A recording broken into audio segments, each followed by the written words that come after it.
ಸಿಂಹ ರಾಶಿಯವರ love life ಹೇಗಿದೆ?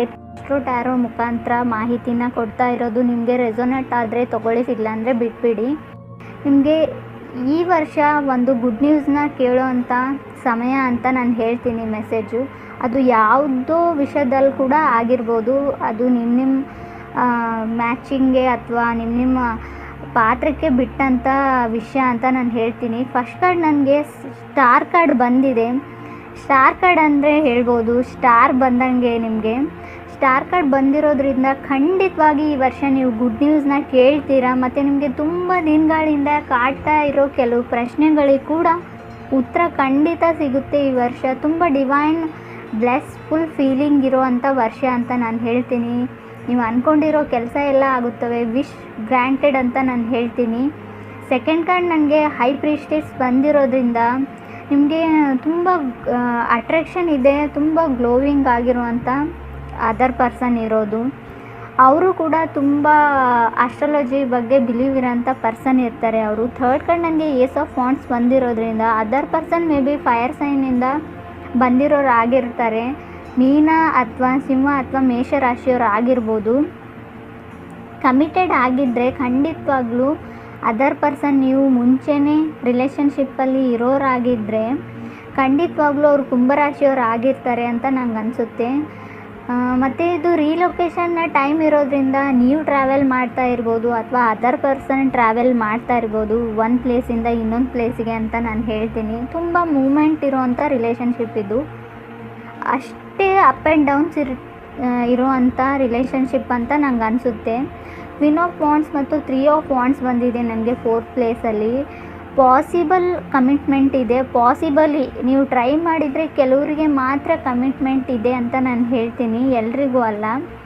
6th ಪ್ಲೇಸಲ್ಲಿ ನೈಟ್ ಆಫ್ ಪೆಂಟಿಕಲ್ಸ್ ಬಂದಿರೋದ್ರಿಂದ ತುಂಬ ಡೀಪ್ ಆಗಿರೋ ಕನೆಕ್ಷನ್. ಇವಾಗಲಾದರೂ ನೀವು ರಿಲೇಷನ್ಶಿಪ್ಪಲ್ಲಿ ಮೊದಲೇ ಇರೋರಾದರೆ ತುಂಬ ಡೀಪ್ ಆಗಿರೋ ಕನೆಕ್ಷನ್, ತುಂಬ ಇಂಟಿಮೇಟ್ ಆಗಿರೋ ಕನೆಕ್ಷನ್ ಅಂತ ನಂಗೆ ಅನಿಸುತ್ತೆ. ತುಂಬ ಡಿಸ್ಟೆನ್ಸ್, ಕೆಲವರಿಗೆ ಇದು ಡಿಸ್ಟೆನ್ಸ್ ರಿಲೇಷನ್ಶಿಪ್ ಆಗಿರುತ್ತೆ. ನಿಮ್ಮಿಂದ ಅವ್ರು ತುಂಬ ದೂರ ಇರ್ತಾರೆ ಅಂತ ನನಗನ್ಸುತ್ತೆ. ಮೇ ಬಿ ಅವ್ರು ಮೀನ ರಾಶಿಯವ್ರು ಆಗಿರಬಹುದು. 3 ಆಫ್ ಸ್ಪೀಡ್ಸ್ ಬಂದಿರೋದ್ರಿಂದ ನೀವು ಅಲೋ ಮಾಡಬೇಕು ಅಥವಾ ಅವರು ಅಲೋ ಮಾಡಬೇಕು. ಯಾರಾದರೂ ಒಬ್ಬರು ಅಪ್ರೋಚಬಲ್ ಇರಬೇಕು, ಆಗ್ತಾನೆ ಇದು ಕಮಿಟ್ಮೆಂಟ್ ಸಕ್ಸಸ್ ಆಗೋಕ್ಕೆ ಸಾಧ್ಯ ಅಂತ ನಂಗೆ ಅನಿಸುತ್ತೆ. ಅದರ್ ಪರ್ಸನ್ ಯಾವಾಗಲೂ ನಿಮ್ಮ ಬಗ್ಗೆ ಯೋಚನೆ ಮಾಡ್ತಾರೆ, ನಿಮಗೆ ಆಪ್ಷನ್ಸ್ ಇವೆ ಅಂತ. ಅವ್ರಿಗೆ ಅನಿಸುತ್ತೆ ನೀವು ಸೀರಿಯಸ್ ಇಲ್ಲ ಅಂತ. ಮೇ ಬಿ ಅದು ಟ್ರೂನೂ ಇರ್ಬೋದು. ನಿಮಗೆ ಸೀರಿಯಸ್ನೆಸ್ ಕಮ್ಮಿ ಅಂತ ನನಗೆ ಅನಿಸುತ್ತೆ. ಮೇ ಬಿ ಅದರ್ ಪರ್ಸನ್ ಆಗಿರ್ಬೋದು. ನಾನು ಕಾರ್ಡಲ್ಲಿ ತೋರಿಸ್ತಾ ಇರೋದನ್ನ ನಾನು ಹೇಳ್ತಾ ಇದ್ದೀನಿ. ವಿಶ್ ಫುಲ್ಫಿಲ್ಮೆಂಟ್ ಆಗುತ್ತೆ. ಖಂಡಿತವಾಗ್ಲೂ ಮದುವೆ ಆಗೋ ಸಾಧ್ಯತೆ ಇದೆ. ಕೆಲವರಿಗೆ ತುಂಬ ವರ್ಷಗಳಿಂದ 6 ಇಯರ್ಸ್ 5 ಇಯರ್ಸಿಂದ ರಿಲೇಷನ್ಶಿಪ್ಪಲ್ಲಿ ಇರೋರಿಗೆ ಖಂಡಿತ ಈ ವರ್ಷ ಮದುವೆ ಆಗೋ ಚಾನ್ಸಸ್ ಇದೆ. ಇನ್ನು ನಾನು ಹೇಳೋದಾದರೆ ಕುಂಭರಾಶಿಯವ್ರ ಜೊತೆ ರಿಲೇಷನ್ಶಿಪ್ ಇರೋರಿಗೆ ನಾನು ಹೇಳೋದಾದರೆ ತುಂಬ ಗ್ರ್ಯಾಂಟೆಡ್ ಆಗಿ ತೊಗೋಬೇಡಿ ಫ್ರೆಂಡ್ಸ್. ನೀವಾಗಿರ್ಬೋದು ಅಥವಾ ಅದರ್ ಪರ್ಸನ್ ಆಗಿರ್ಬೋದು. ತುಂಬ ಹಾರ್ಟಿಂಗ್ ರಿಲೇಷನ್ಶಿಪ್ ಅಂತ ನಂಗೆ ಅನಿಸುತ್ತೆ. ನಿಮ್ಮ ಮಾತುಗಳಿಂದ ಅವ್ರಿಗೆ ಹರ್ಟ್ ಆಗಿರ್ಬೋದು ಅಥವಾ ಅವರು ಕೆಲವೊಂದು ಡಿಸಿಷನ್ಸು ಅಥವಾ ಕೆಲವೊಂದು ವಿಚಾರಗಳು ನಿಮಗೆ ಸರಿ ಹೊಂದಿಲ್ಲ ಅಂತ ನನಗೆ ಅನಿಸುತ್ತೆ. ಸೊ ಆದರೂ ಕೂಡ ನೀವು ಕಾಂಪ್ರಮೈಸ್ ಆಗಿ ಕಮಿಟೆಡಲ್ಲಿ ರಿಲೇಷನ್ಶಿಪ್ಪಲ್ಲಿ ಇದ್ದೀರಿ. ಕಮಿಟ್ಮೆಂಟಲ್ಲಿ ಪಾಸಿಬಲಿ ನಾನು ಹೇಳೋದಾದರೆ ಕ್ವೀನ್ ಆಫ್ ವಾಂಡ್ಸ್ ಬಂದಿರೋದ್ರಿಂದ ಪಾಸಿಬಲಿ ಅವರು ಕೆಲವೊಬ್ಬರಿಗೆ ಹೊಸ ವ್ಯಕ್ತಿ ಆಗಿರ್ತಾರೆ. ಅವರು ನಿಮಗೆ ನಿಮ್ಮ ಊರಲ್ಲ, ಅದು ನಿಮ್ಮ ಪ್ಲೇಸ್ ಅಲ್ಲ, ಯಾವುದೋ ಒಂದು ಹೊಸ ಪ್ಲೇಸಲ್ಲಿ ಮೀಟ್ ಆಗೋವಂಥ ವ್ಯಕ್ತಿ ಆಗಿರ್ತಾರೆ. ಪಾಸಿಬಲಿ ನಿಮಗೆ ಅವ್ರ ಮೇಲೆ ಕ್ರಶ್ ಆಗಿರುತ್ತೆ. ಸೊ ಯು ಡೋಂಟ್ ನೋ ಅದು ಕ್ರಶ್ ಅಥವಾ ಲವ್ ಏನೋ ನಿಮಗೆ ಗೊತ್ತಿಲ್ಲ. ಅದೊಂದು ಅಫೆಕ್ಷನ್ನು ಅದೊಂದು ಅಟ್ರಾಕ್ಷನ್ ಇರುತ್ತೆ.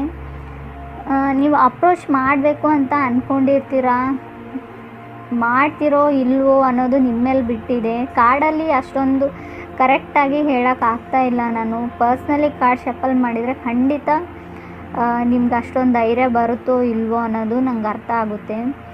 ಇನ್ನು ನಿಮಗೆ ವರ್ತ್ ಪ್ರೈಸ್ ಅಂತ ನಾನು ಹೇಳ್ತೀನಿ. ನೀವು ಕನೆಕ್ಟೆಡ್ ಆಗಿದ್ದರೆ ಅವರು ತುಂಬ ನಿಮಗೆ ಸೂಟ್ ಆಗುವಂಥ ವ್ಯಕ್ತಿ. ಸೊ ಕಮಿಟ್ಮೆಂಟಲ್ಲಿ ಇದ್ದೀರಾ. ಸೊ ನೀವು ಮುಂದೆ ಆ ಕಮಿಟ್ಮೆಂಟ್ನ ಆ ರಿಲೇಷನ್ಶಿಪ್ನ ಹೈಯರ್ ಲೆವೆಲ್ಗೆ ಹೋಗೋದಾದರೆ ಖಂಡಿತ ನೀವು ಒಂದು ಒಳ್ಳೆ ಡಿಸಿಷನ್ನ ತಗೋತೀರಾ ಅಂತ ನಂಗೆ ಅನಿಸುತ್ತೆ. ಈ ವರ್ಷ ಖಂಡಿತ ನಿಮಗೆ ಮದುವೆ ಯೋಗ ಕೂಡ ಇರೋದ್ರಿಂದ ಖಂಡಿತ ಈ ವರ್ಷ ಮದುವೆ ಕೂಡ ಆಗುತ್ತೆ ನೀವು ಟ್ರೈ ಮಾಡಿದರೆ.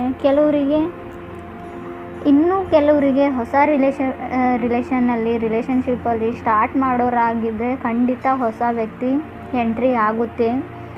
ಅವರು ಯಾವುದೇ ರಾಶಿನವ್ರು ಕೂಡ ಆಗಿರ್ಬೋದು. ಇದೇ ರಾಶಿ ಅಂತ ಪರ್ಟಿಕ್ಯುಲರ್ಲಿ ನಿಮ್ಮ ವಿಷಯದಲ್ಲಿ ನಂಗೆ ಹೇಳೋಕ್ಕಾಗ್ತಾಯಿಲ್ಲ. ತುಂಬಾ ಅಪ್ ಆ್ಯಂಡ್ ಡೌನ್ಸ್ ಇದೆ.